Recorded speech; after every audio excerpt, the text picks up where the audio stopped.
all my life I've been in sports from the very, very young age. I'm starting like from 4 years old. So, of course, the questions that I would like to ask you on the subject that is really interests me, and not only me, because there are so many athletes out there would like to ask the same maybe questions. I hope so. I would like to start with the question that has been already maybe saying that all the health people and sport people and athletes are saying, and we used to say that, and we are saying that healthy body, healthy mind, or is it the opposite way? Is it the body or is it the mind? You shouldn't separate the two.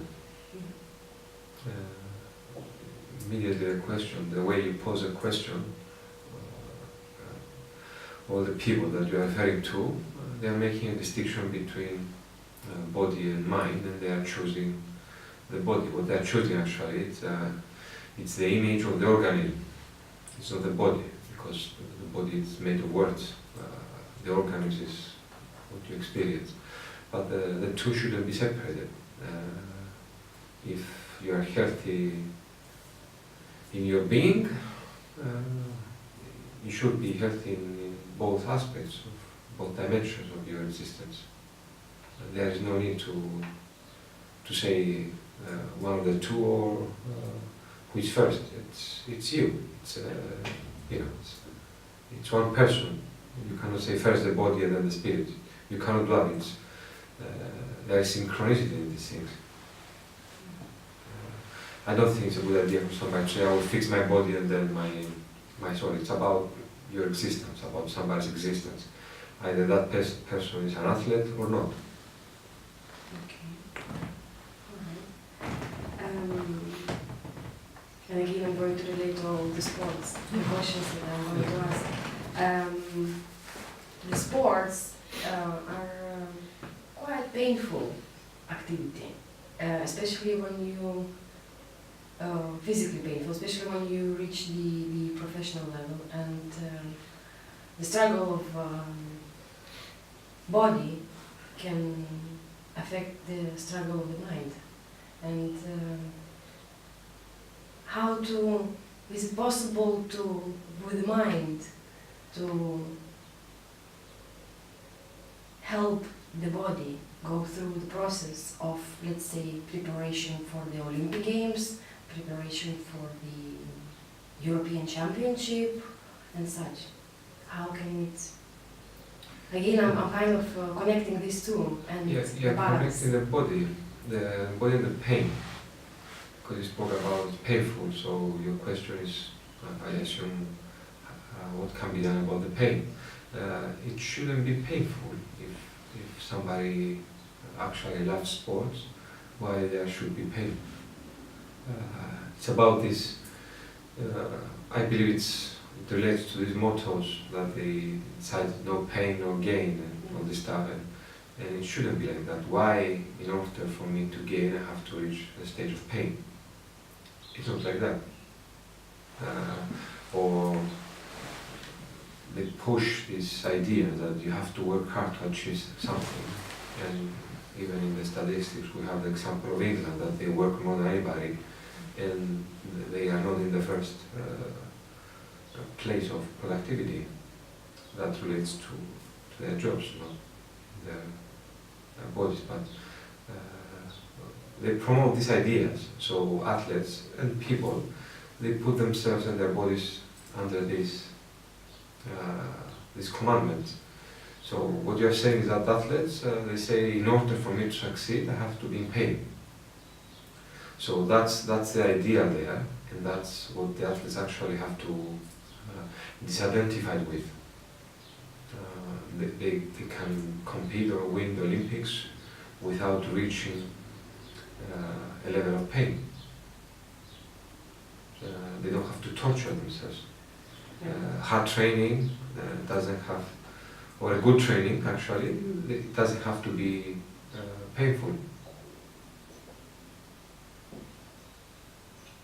Well, but I guess like when you reach the certain level, and then you have to go above that level. I'm going now through, I'm talking about my experience, my physical experience, and in the sports.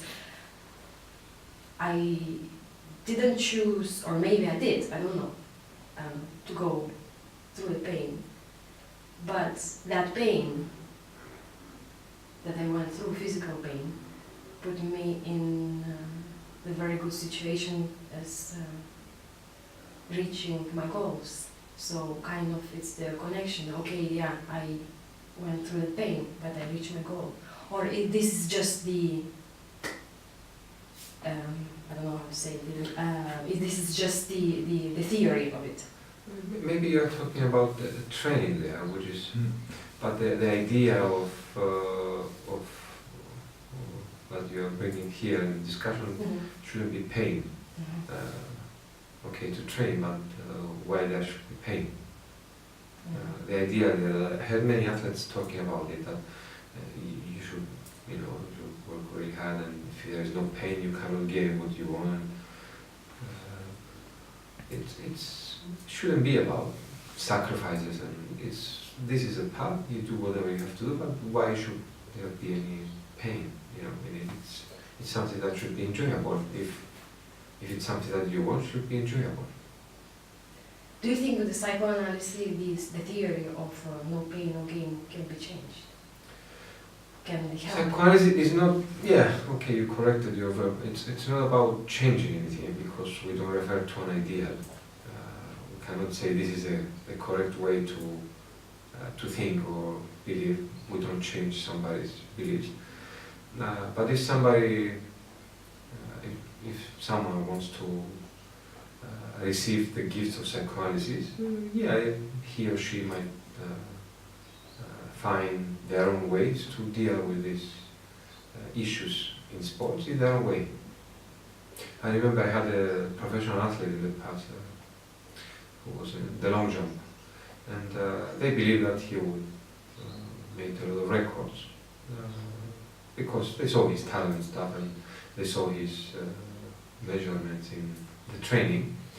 But when it came to the games, he made, I think, 6 consecutive failed attempts. There was something that he failed. So it took us a few sessions to see that, a few times actually, a few months, to see what was his connection with failure, why he was failing, why he was doing everything correct in the training and in the games. I think he was failing. So he improved his records, he improved his game, but he wanted to investigate what was going on inside him. Did he? Yeah, he came for that reason, but then the sports were a symptom of his being. The failure in the games was a symptom of his being.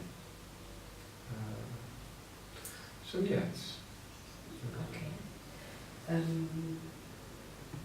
Would you recommend psychoanalysis to all the sports people to help to reach their goals, wherever they want to be at that very moment? I recommend psychoanalysis to everybody that wants psychoanalysis. They want to learn a few things about their life and change a few things about their lives. It doesn't matter if they are sports people or non-sports people or businessmen or whatever. It's not something that we prescribe. It's very important as psychoanalysts to know that. Of course, psychoanalysis has tremendous possibilities for people, but to be truthful with its ethic, we shouldn't say, we should never prescribe it from the position of mastery, that it's something that it will make you better, because that's a position of the master, and psychoanalysis is not promoting the ethics of the master. We are on the ethics of truth and the ethics of praxis, of doing something to change your life. So if somebody wants to do something, willing to support their desire, but we don't prescribe that desire, because psychoanalysis is something that it's not solid, it's not the same for everybody. And You cannot just say, oh, this is what we do, you take it and we'll help you. It is in flux and it changes with everybody. It's so flexible, exactly to accommodate individual desires. That's the main reason, basically. All these things I just described. But in general, yeah, those who have desire, let's say the athletes who have desire, will be receive the benefits of psychoanalysis. Can it change? Let's say, it doesn't matter, sport person, not sport person, a teacher of the school will come to you and would start the psychoanalysis, and suddenly after a few months the direction of the profession, can it change? Like, can the person understand that this is not what is their true desire? Can it? Yeah. It happens, yeah. Not only with the profession, but with the clarity and the specificities of psychoanalysis. People might understand that not only their profession, but their relationships or the people they have around them. It's not for them, or they are not for those people. Or they might discover that things that they didn't like, it's actually good for them. Basically, you discover what is suitable and what is not suitable for you, what is suitable for the subject. At this era, at this decades that we live, there are no places of free speech that the subject, the people can say and discover what is individually measured for them. Very few discourses, very few, I cannot say silences, but very few discourses and places allow that. Among those are psychoanalysis and the arts. Because we are prescribed how to be, what to say, how to think, how we should be in our relationships, how men should be, how women should be. And when somebody comes to psychoanalysis, they find out what they should be, not what the ideal woman of the society should behave. One basic example is sex. There are many women and many men coming to analysis, and after some time we discover that the way they have been enjoying their bodies, if they did, was very different from what they discovered. There are women that they talk to each other and they say they believe that the good lover is somebody who can last for hours, and maybe themselves they don't like to have sex, to make love for hours. The same with men. Because of capitalism, the main discourse of the Western society, it goes to, that relates to the bodies also, to the athletes, faster, bigger, lasting longer. So you see all these signifiers, these words, these point of references, and because we don't have our own point of references, we grabbed those. And what these given signifiers, these given words do, they shape in our heads consciously and unconsciously ideas. And these ideas and directions are necessary because there is nothing else for us to give us some direction in life. So psychoanalysis, it's, you shape the ways you want to travel in life. Sometimes in alienation with what goes around you. But that's a very, very small price that somebody has to pay in order to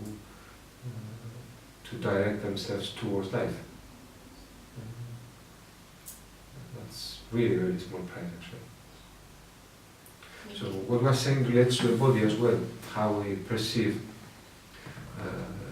bodies and how we use our bodies, and how we use the body of the other. Be that a partner or somebody with friends. These are just many ideas that we were given. If somebody discovers and they want to live according to their desire, what they do, the relationship with their bodies change. And the body, the flesh, the organism, actually you construct the body in analysis in a different way. Different than the one you were given, or the one that marked you through the signifier and the language around you as a child. And that body that you construct in analysis becomes the carrier of your desire. There is no other way, and there is no other reason for a body to exist, according to my opinion. So there is no other reason for a body to exist unless it carries its desire. For me, anything else relates to that sort of death that Lacan said. But we can relate it to that second death. We can relate it to the legend of Lazarus in the Gospels, that he was brought back to life by Jesus. But there is a legend that he never laughed. Actually, he laughed once when he saw a woman dropping the water jar by mistake on the floor, and she was crying and cursing. That was the first time he laughed. He laughed because he wanted to say, you're troubling yourself. I have seen the death, and you should enjoy life. Not only with the drives, not only with this body that you devoted to capitalism. So that's life without this satisfaction of the smile. It's death. A life away from desire, for me, is death. Yes, you can survive in life. It's a way to survive in life, but which is fine to live without your desire. But then shouldn't be a complaint that we haven't achieved what our soul wanted. So, in order to be successful in your life, you have to find out what is your desire. Yes. Yes, and since we speak about sport as well, desire, it's I put a term lately, a few months ago actually, but I haven't. I think it was published in an article, but the athletics of desire. And one of my seminars a few years ago was, I said ironically, it was like an ironic joke, because the audience was on the psychoanalyst. I said about not even one psychoanalyst has ever been a sports legend. And I didn't refer that they sit on the chair and listening to people, but that they should do more than, that their intervention should be able to move bodies. They should be able to move bodies, that psychoanalysis is not an intellectual exercise, and it shouldn't function on the level that you started the interview, on the level of separating the body and the mind. Each one, like an intervention, should move the analysant's being, including those two aspects that you mentioned, the body and the mind. So the balance then between those two. Well, it's not about balance. It's orienting the one. It's one. It's not two. It's one. Although the concept of one does not really exist, unification in Lacanian Psychoanalyst, it can exist under a few circumstances. This one, the one exists in repetition. It's the one that is repeated. What is repeated is one. And that refers to the Freudian drive. Also, the one exists in the act. It's a concept, a psychoanalytic act. And the one exists beyond the binary. What we're referring now to mind, separation between mind and body, it's a binary, and actually it's a trap for people. It's their existence, so it's one, they are one, it's not a separation between the two, and that's why I said that psychoanalyst interventions should move the bodies. They should have this power to move the body and the organism. In the same way that the infant's encounter with language was so powerful to incarnate in that flesh. Well, we have a question from the audience, is that okay? Yes. Okay.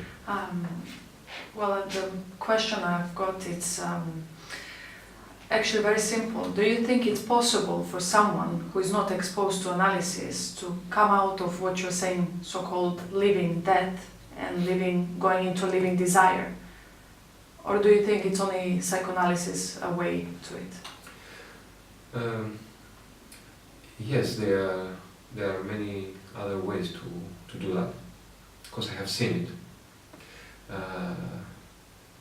And psychoanalysis is just one of those ways. Somebody might discover their desires through simple stuff in life, but for me or for people who come to analysis, it might be psychoanalysis. There are people who find what they want to do in life, where is their desire, by doing simple things, very simple things, by doing carpentering or, I don't know, drawing or. Yeah, we don't claim, as analysts, we shouldn't claim psychoanalysis as a discipline, as an orientation. It's not claiming the absolute path to desire or to knowledge or whatever. At the end of what we are saying here, it's about life. That's why I said earlier, there's nothing wrong if somebody does not want to live according to a desire, but we shouldn't complain if we choose that path. We shouldn't complain that there is some gap inside me, or I never lived in the potential I wanted, or whatever. But it comes to the bottom line of life.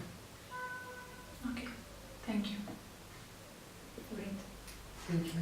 I guess, thank you very much. And I hope that many sports people will join the psychoanalysis and make a friendship between their mind and their body. Well, the psychoanalysis is the athletics of desire, and I use that word, as I told you, because it does relate to the being and the body. Many people, including analysts, they think they don't know what to do with their bodies, or with what Freud said, the libido, this energy. It can be really creative in many ways. So psychoanalysis is about the athletics of desire.